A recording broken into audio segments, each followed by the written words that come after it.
Avid listeners of this channel know that greed is one of my favorite faults. In fact, I even did a live show at the Edinburgh Festival about it, which was received with such enthusiasm that I decided to turn the whole thing into a full-length special.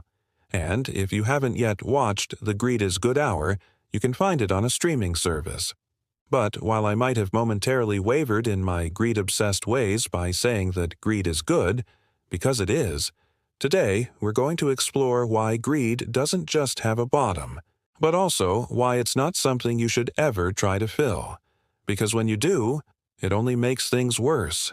There's an old saying that goes, "Greed is like trying to catch the wind." And it's pretty apartment just like you can never actually pin down the wind. No matter how hard you try, greed is an endless pursuit. It's an insatiable appetite that can never be truly satisfied. No matter how much you feed it, it always wants more. And this is exactly what happens when you try to use your phone to fill the void of greed. You think to yourself, I want that shiny new iPhone, so you go out and buy it.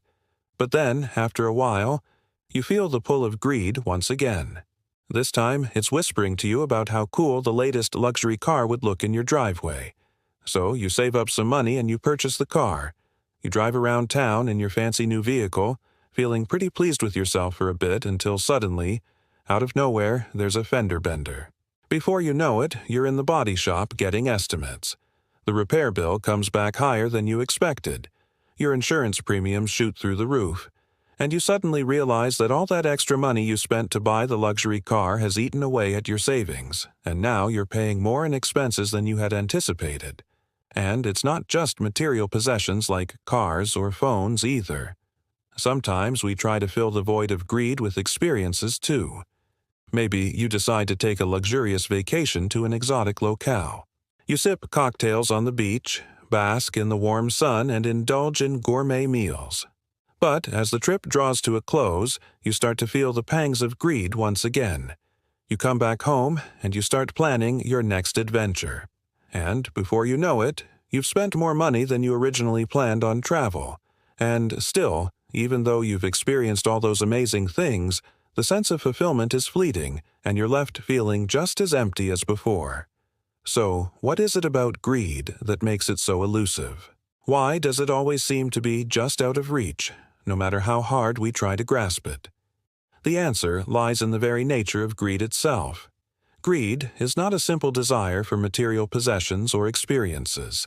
It's actually a deep-seated psychological need for power and control. We think that if we can just get our hands on the things we want, then we'll finally feel like we have everything under control. But the truth is that greed is an insatiable craving that can never be truly satisfied.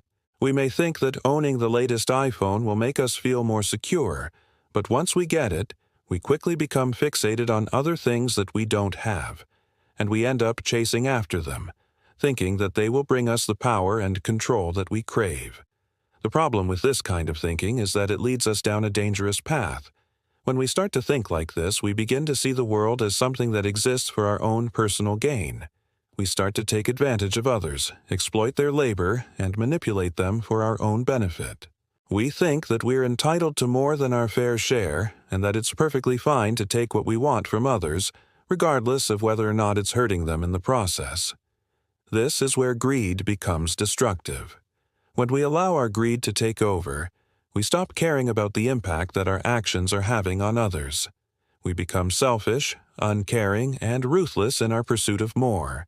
We take advantage of the weak and vulnerable, and we trample over anyone who gets in our way. And the worst part is that this cycle is self-perpetuating. The more we indulge in our greed, the more power and control we feel we have. And the more power and control we feel we have, the more greedy we become. We end up trapped in a vicious cycle that leads us further and further away from the kind of fulfilling and meaningful life that we're actually looking for. This is why greed is like trying to catch the wind. The more we try to grab hold of it, the more elusive it becomes. The more we try to possess it, the more it slips through our fingers. Greed is not something that we can ever truly capture or contain. It's a force of nature that's beyond our control. When we try to fight against greed, we only make things worse. Instead of confronting our greed head-on, many of us try to escape from it. We throw ourselves into our work, our relationships, or our hobbies in an effort to distract ourselves from the emptiness inside. But these things are only temporary distractions. They can't fill the void that's been created by our greed. And as we grow older and more successful, our greed only becomes more pronounced. We think that if we can just reach the next level, achieve the next milestone, or acquire the next material possession, then our greed will finally be satisfied.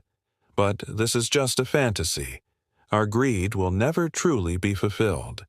The only way to break free of the cycle of greed is to confront it directly.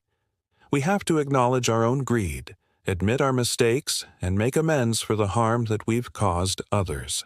We need to learn to be content with what we have, to appreciate the blessings in our lives, and to find joy in the simple things. This isn't easy, especially in a world that constantly bombards us with messages of consumerism and encourages us to buy more, consume more, and take more. But it's possible. By practicing gratitude, mindfulness, and compassion, we can tame our greed and live a life that's more fulfilling and meaningful. Too often we get caught up in the rat race of material acquisition and lose sight of what really matters in life.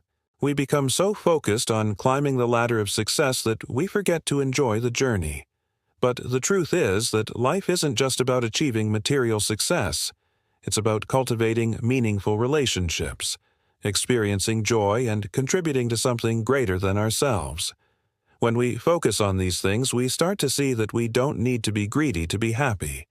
We can find contentment in the present moment and appreciate the abundance that already exists in our lives.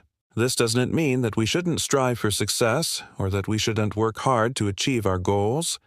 It just means that we shouldn't let our pursuit of material wealth consume us or cause us to lose sight of our values and the things that really matter. It's easy to get caught up in the idea that more is always better. If a little bit of money makes us happy, then surely a lot of money will make us even happier, right? But this kind of thinking is flawed. Happiness isn't a linear equation. It's not something that we can just add to. When we start to think like this, we start to devalue the things that really matter in life. We start to take our relationships, our health, and our happiness for granted. We think that we can just keep buying our way to happiness, but eventually we hit a ceiling. We reach a point where no amount of material wealth can buy us any more happiness.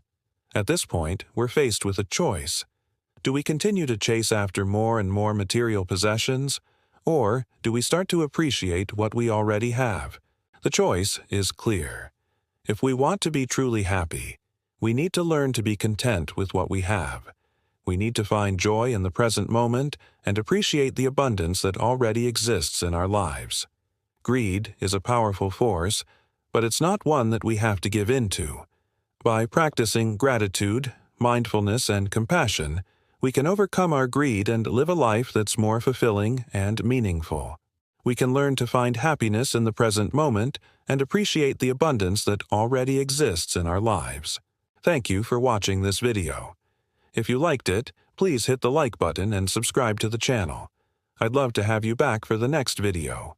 Until then, take care and remember, greed may seem like the way to happiness, but true happiness comes from within.